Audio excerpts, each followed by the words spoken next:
নমস্কার, শেয়ারবাজ থেকে আমি শাশ্বত মিত্র। আমার এডুকেশনাল চ্যানেলে আপনাদের সবাইকে স্বাগত। গতকাল আপনারা সবাই বাজেট দেখেছেন এবং বাজেটের পর মার্কেট বেশ পড়ে গেছিল। আজকে আবার ভালো রিকভারি করেছে, 25,000-এর ওপরেই বন্ধ করেছে। 25,100-র কাছাকাছি বন্ধ হয়েছে মার্কেট। এখন অনেকেরই ব্যাপার যে কেন হঠাৎ পড়ে গেল, এত বড় পড়লো, এত বড় উঠলো, কি হচ্ছে। এখন বাজেট যদি আপনি মার্কেটের নিরিখে দেখেন, সোজা হিসেব মার্কেটের নিরিখে, আমরা যারা শেয়ার বাজারের উপর পুরোপুরি নির্ভরশীল তাদের জন্য বাজেটটা ভালো নয়। তার কারণ হচ্ছে শুধু এসটিটির জন্য, অন্য কিচ্ছু নয়। বাকি বাজেট সমস্ত ঠিক আছে, কিন্তু যে কোনো জিনিসেরই জানবেন আমাদের জীবনে একটা অপটিক্স আছে। আপনি কারোর ভালো চান, আপনি ধরে নিন আপনি আমার সব লোকের ভালো চান, কিন্তু আপনি যখন কথা বলেন খুব জোরে জোরে কথা বলেন, বাজে ব্যবহার করেন, কিন্তু আপনি তার ভালোই চান। সে দেখবেন বুঝতে পারবে না ভালো চান। তার কারণ হচ্ছে সে ভাবছে কি এরকম বাজে ব্যবহার, আমাকে এত তুচ্ছতাচ্ছিল্য করছে, তার একটা অসুবিধা হবে। তো একে আমরা অপটিক্স বলি। যে কোনো কিছু ভালো চাইলেই তো শুধু হবে না, তার একটা অপটিক্স চাই। এই অপটিক্সটা মার্কেটের জন্য ফিনান্স মিনিস্টার খারাপ করে দিলেন। দরকার ছিল না। উনি যেটা বলেছেন সেটা বলেছে সট্টাবাজি কম করনে কে লিয়ে, যাতে ওই জন্য বলেছেন আমি তো ক্যাশে বাড়াইনি, আমি ফিউচার এবং অপশানে বাড়িয়েছি যাতে লোকে ফিউচার এবং অপশান থেকে দূরে থাকে। এটা ওনার ভাষ্য। তো মানলাম উনি বলছেন, কিন্তু শুধু যে সাধারণ লোক ফিউচার অপশান করে তা নয়। এফআইয়ের একটা বড় অংশ হেজ করে পুরো ফিউচার অপশান দিয়ে, তাহলে তাদের তো আরও পয়সাটা লাগবে। যেখানে এফআইআই দেখছেন সেলিং মোডে আছে, সেখানে এফআইকে আপনার টাচ করার দরকার ছিল না। এই 20 পয়সা থেকে 50 পয়সা আর 10 পয়সা থেকে 0.10 থেকে 0.15 করার জন্য আপনার খুব বেশি হলে বিভিন্ন লোকে যা হিসেব দিচ্ছে তা মানে খুব বেশি যে বিশাল ট্যাক্সে একদম এদিক ওদিক হয়ে যাবে তা নয়। আমাদের ধরুন মোটামুটি 5 লক্ষ কোটি টাকার কাজ যদি ধরা হয়, হবে খুব সামান্যই, কিন্তু মানে ফিউচার মার্কেটে তো অত কাজ হচ্ছে, তবু এটা না করলে ভালো হতো। আর অপটিক্স যদি সত্যি উনি চাইতেন তাহলে এটা বাড়িয়ে আমাদের লং টার্ম ক্যাপিটাল গেন ট্যাক্সটা কমিয়ে দিতে পারতেন। বলতে পারতেন যে তুমি দেখো আমি এলটিসিজি কমিয়ে দিয়েছি, তুমি ক্যাশে কাজ করো, ডেলিভারি নিয়ে কাজ করো, তুমি বড় টাকা পাবে। আমি এইটা বাড়িয়েছি কিন্তু এটা কমিয়েছি, যার কারণে তুমি ওদিকে যেও না, ওদিকেরটা পুরোপুরি এদিকে ট্রান্সফার করো। কিংবা ওটা না বাড়িয়ে আরেকটা কাজ করতে পারতেন, শুধু ক্যাশ মার্কেটের এসটিডিটা কমিয়ে দিতে পারতেন। তাহলে কি হতো, লোকে ক্যাশ মার্কেটে বলতো তো একটা আমি বার্তা দিলাম যে ক্যাশে আসো, ওই এসটিডি একই রাখলাম, এটা কমালাম। আমার মনে হয় প্লাস হচ্ছে দেখবেন যে বাইব্যাক, শেয়ার যে বাইব্যাক হয় তার উপরেও ট্যাক্সের কিছু চেঞ্জ করেছেন। সোভেরিয়ান গোল্ড বন্ড প্রথমে বলা হয়েছিল, যখন সোভেরিয়ান গোল্ড বন্ড ছাড়া হয়েছিল তখন বলেছিল এটা কোনো ট্যাক্স নেই, কিন্তু এখন যেটা হচ্ছে সেটা হচ্ছে সোভেরিয়ান গোল্ড বন্ডে প্রবলেম হচ্ছে যে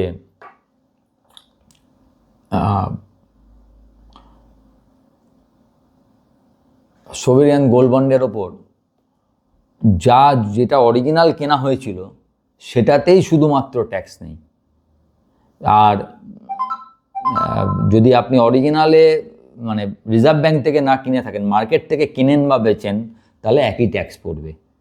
তো আপনি যখন সোভেরিয়ান গোল্ড বন্ড ইস্যু করেছিলেন তখনই যদি এটা ক্লিয়ারভাবে বলে দেওয়া হতো। দেখুন, মার্কেট সবসময় জিনিস চায় যেটা হচ্ছে সব কিছু পরিষ্কার থাকে যেন, এই জিনিসটা মার্কেট খুব দরকার হয়, যে আমি যেটা আগে থেকে সব ক্লিয়ার।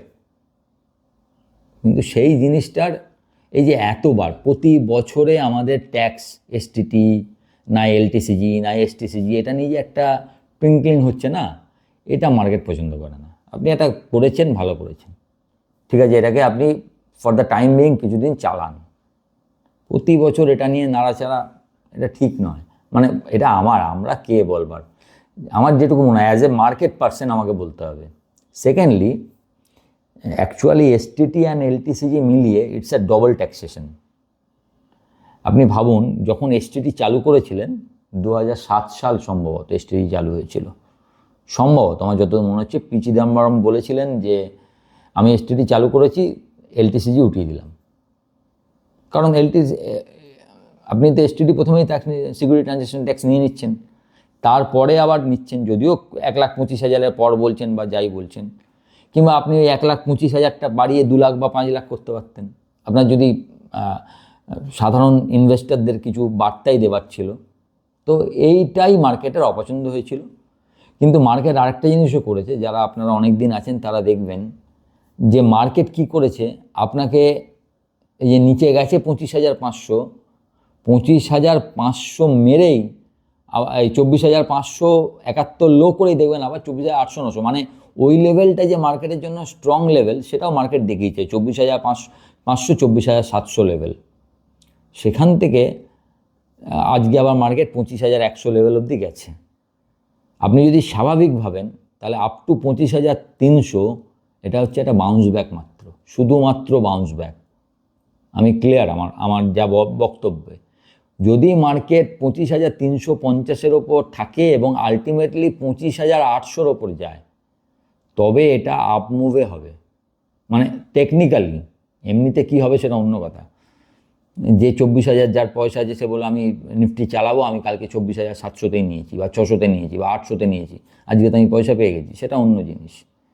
সেকেন্ডলি, এই ভোলাটিলিটি আপনাকে একটা জিনিস বোঝাচ্ছে যে কোনো রকম লেভারেজ পজিশান নেবেন না, ধার করে কিছু কিনবেন না, ততটুকুই কিনুন যেতটুকু যা লস যদি হয় সেটা আপনি সহ্য করতে পারবেন।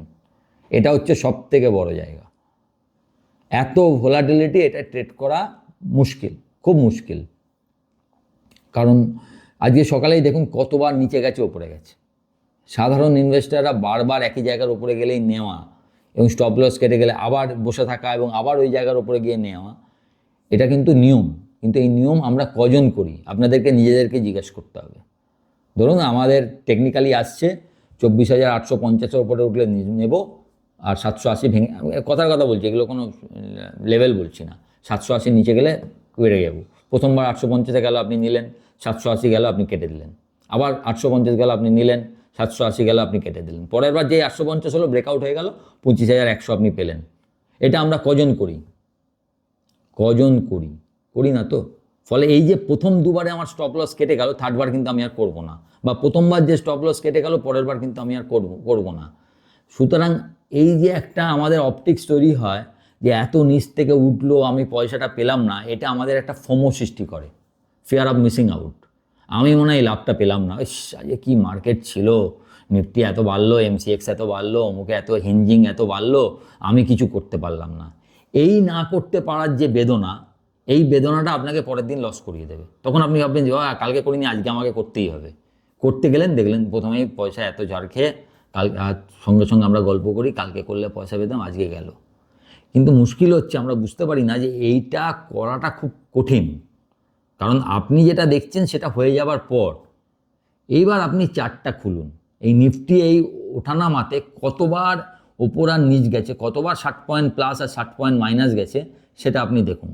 এবং নিজেকে জিজ্ঞাসা করুন, এরকম 3বার নেওয়ার পর চতুর্থবার আপনি নিতেন কিনা, 4বার অপশানে স্টপ লস কাটার পর আপনি কাটতেন কিনা। আর আপনি যদি বলেন আমি স্টপ লস দিই না, আমি জানি এটা যাবে, তাহলে আলটিমেটলি আপনি মার্কেটে বেশি দিন টিকতে পারবেন না। 3 দিন টাকা পাওয়ার পর একদিনে সব টাকা চলে যাবে, সব দিন আপনি ঠিক হবেন না, এটা একদম নিয়ম। সুতরাং এই সব দিনগুলোয় আমি অনেক পয়সা করব, এই ফোমোতে ভুগবেন না। যদি আপনি কাজ করতে না পারেন, জানবেন আপনি একদম ঠিক দিকে আছেন। যত ভোলাটিলিটি, আপনার কাজ করার দরকার নেই। মার্কেট ঠিক হলে ভালো শেয়ার নেবেন, পয়সা পাবেন, কিছু একটা নিফটি নেবেন, ঠিক হওয়ার পর ভালো লেভেলে নেবেন, পয়সা পাবেন। 600 পয়েন্ট 700 পয়েন্ট একদিনে আপনাকে করতে হবে না, মানে আপনাকে বাজি ধরে কিছু করতে হবে না, এগুলো রিস্ক আপনাকে নিতে হবে না, তাতে কিছু এসে যায় না। এটা মনে রাখবেন, আপনাদের জন্য বলছি যারা ট্রেড করছেন। এবং আজকে অনেকেই দেখবেন নিজেদের মনের মধ্যে খুব কষ্ট, আমি কাজটা করতে পারিনি, আমার এত পয়সা হতো, সেটা নিয়ে মন খারাপ করবেন না। দ্বিতীয় কথা, বাজেট নিয়ে বলে দিই, বাজেট এসটিটি ছাড়া বাকি কিচ্ছু খারাপ নেই। সোজা কথা, এসটিটিরা খারাপ।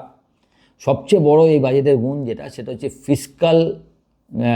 আমার যে দেখেছে যে হ্যাঁ, ফিসকাল ডেফিসিটকে নিজের কন্ট্রোলে রাখা, এটা একটা বিশাল কাজ। ফিসকাল ডিসিপ্লিন আমরা যাকে বলি, দেখুন 4.3 4.2 থেকে 4.4, আগের বারে আমি বলেছিলাম, গতকাল সকালে যদি আমার মর্নিং নোটটা শুনে থাকেন তো সেটাই আছে, পরের বছরের জন্য তাই আছে। শুধু তাই নয়, জিডিপি টু ডেপ্ট রেশিওকে 50%-এর মধ্যে আনবার চেষ্টা করছে। পৃথিবীর বহু বড় বড় দেশে জিডিপি টু ডেপ্ট রেশিও 100%-এর ওপরে, সেখানে ভারত বলছে আমি এটা 50%-এর মধ্যে রাখবো। ডেপ্ট কখনোই জিডিপির 50% পেরোতে না দেওয়ার চেষ্টা করা হবে। ভেরি গুড ফিসকাল ডিসিপ্লিন, এটা ভালো জিনিস। ক্যাপেক্স প্রায় 12.2 crore, আমি বলেছিলাম 12 লক্ষ বা 12.5 লক্ষ কোটি টাকা, 12 থেকে 12.5 লক্ষ কোটি টাকা খুব ভালো, তো 12.2 লক্ষ কোটি টাকা not bad. Third, infra spending. দেখুন বাজেটে হয়তো ডিফেন্স নিয়ে কিছু বলেনি, কিন্তু ডিফেন্স স্পেন্ডিং হাইয়েস্ট এভার। লজিস্টিকের ওপর প্রচুর খরচা হচ্ছে। লজিস্টিক শেয়ারের জন্য পরবর্তীকালে আলাদা আলাদা ফ্রেট করিডর হবে। আমাদের লজিস্টিক এক্সপেন্সেস টোটাল যা খরচা তার প্রায় 12-13%। সরকার চায় সেই লজিস্টিক এক্সপেন্সটা 12-13% থেকে নেমে 6-7%-এ আসুক। এইগুলো বাজেট নট ব্যাড, অনলি এসটিডিটা যদি কিছু না করা হতো কালকে 1%-এর বেশি মুভ আপনি দেখতেন না। হ্যাঁ, এটা ঠিক, এই বাজেটে হয়তো এমন কিছুই নেই যে কালকে সকালে উঠে আপনি বলবেন আমার নিফটি কেনার দরকার। সত্যিটা আপনাকে সত্যিই বলতে হবে। কিন্তু খারাপ কিছুই ছিল না, অনলি এসটিডিটা বাদ দিলে কিচ্ছু খারাপ ছিল না, কিন্তু এসটিডিটা করবার দরকার ছিল না। মাঝে মাঝে এক একজনের ভাবনা, নিশ্চয়ই তাদের বড় কোনো ভাবনা আছে, কি জানি কী জন্য করেছেন। এসটিডিটা ছেড়ে দেওয়া হলে এই বাজেটকে আমি এক কথায় ভালোই বলতাম। তাও খারাপ বাজেট নয় আর কি। এসটিডিটা বাদ দিলে, এসটিডিটা সরিয়ে রাখেন, মার্কেটের পক্ষ নট ব্যাড। এবং আপনি এটাও কদিনে ভুলে যাবেন, আবার আপনি কাজও করবেন। আপনারা সত্যি করে বলুন তো, কজন দেখেন ক টাকা কাটলো? যারা ইন্ট্রাডে ট্রেডিং করেন, ও আবার চলতে থাকবে, কারণ এটা অনেকটা একটা অভ্যেসের মতো আর কি। পুরো লাভ দেখে আমার প্রফিট লস, আমি কি দিচ্ছি কি পাচ্ছি এটা দেখে করলে বহু লোক কবে থেমে যেত। এই সত্যি কথাগুলো, এটা আমি অভিজ্ঞতা, আমি এত বছর ধরে আছি তো, সুতরাং এগুলো ঘটতে থাকে আর কি, আমি দেখছি এতদিন ধরে। যাই হোক, বাজেট নিয়ে ভয় পাবেন না, মার্কেট পড়বে, মার্কেট উঠবে। আজকের ওঠাটা নিয়েও বেশি মাতামাতি করবেন না। কালকে প্রচুর শর্ট হয়েছিল, এফআইআই লং পজিশান 6%-এ হয়ে গেছিলো। এখান থেকে একটা শর্ট কভারিং সামান্য ছিল, হয়েছে, কালকে সকালেও আর একটু হতে পারে। মেন আসল জায়গা আপনার দেখতে হবে 25,350 পেরোচ্ছে কিনা। যদি পেরোয় ওয়েল অ্যান্ড গুড, না হলে আবার এখান থেকে আবার একটু একবার 24,800-900 আবার মার্কেট আসবে। সঙ্গে অবশ্যই একটা ভালো খবর এসছে যে ইরানের সঙ্গে ইরানের বিদেশমন্ত্রী বলেছেন যে আমরা আমেরিকার সঙ্গে কথা বলছি, আমরা পরমাণু চুক্তিতে রাজি। কিন্তু এইসব কথা দুদিন অন্তর চেঞ্জ হয়। ডোনাল্ড ট্রাম্প আজকে ভেবেছেন ঠিক আছে, কালকে যদি আবার ইরানের কিছু থ্রেটের খবর পান রাত্রিবেলা যে কিছু করবেন না, বা ইরান যে কিছু করবে না, কোনোটারই কোনো নিশ্চয়তা নেই। সুতরাং এগুলো চলতে থাকবে। মেন জিনিসগুলো হচ্ছে, যদি আমাদের ট্রেড ডিল হয় সব কিছু ভালো হয়ে যাবে। ভালো মানে কি, এফআইআই অন্তত ভাববে যে না ঠিক আছে। টেক্সটাইল শেয়ারের জন্য, টেক্সটাইল হাব হচ্ছে, আপনি শুনেছেন, টেক্সটাইল শেয়ারের জন্য ট্রেড ডিল হওয়ার পর টেক্সটাইল খুব ভালো হতে পারে। ইনফ্রা এবং ক্যাপিটাল গুডস বাজেট খুব একটা খারাপ নয়, সকালেই বলেছিলাম এলটিটা দেখেছেন এলটি কীরকম বেড়েছে, এলটির দিকে একটু নজর রাখতে। আইটির জন্য খুব একটা, আইটি অটোর জন্য খারাপ নয়, অটোও ভালো থেকেছে আজকে, আইটি অটোর জন্য বাজেটটা খারাপ নয়। আবার কিছু কিছু শেয়ার যেমন কেমিক্যাল, ফার্টিলাইজার, এদের জন্য সেরকম কিছু নেই, কমেছে, ওগুলোর জন্য একটু খারাপ। সব মিলিয়ে মিশিয়ে বাজেট, কিন্তু নট ব্যাড একদম। আপনি তবে এই যে শেয়ারগুলো, আমাদের যেটা বলে মার্কেট ইনফ্রাস্টক, যেমন বিএসই, এইসব শেয়ারের জন্য সামান্য নেগেটিভ, কারণ এগুলো বাড়লে আপনাদের কাজ কমলে ওদের ইনকাম কমবে, সেই হিসাবে। বাকি ঠিকই আছে, এরা বেশি দিন আপনি মনে রাখতে পারবেন না, বাজেট নিয়ে বেশি কিছু হবে না। তারপরে কি হচ্ছে তাই নিয়ে হবে 15-20 দিন, বড় জোর 5টা বা 7টা 8টা ট্রেডিং সেশন বাজেটের কথা মনে থাকবে, ভুলে যাবেন। কিন্তু এটার জন্য ফোমো হবেন না। ভালো মার্কেটে কাজ করা ভালো। এই মার্কেটের একদিন 500 পয়েন্ট পেলাম, এটা কোনো ফ্যাক্টর নয়।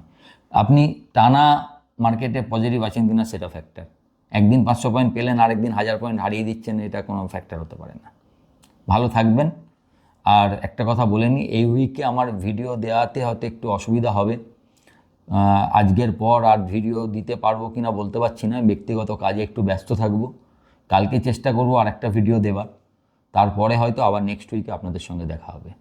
ভালো থাকবেন, নমস্কার।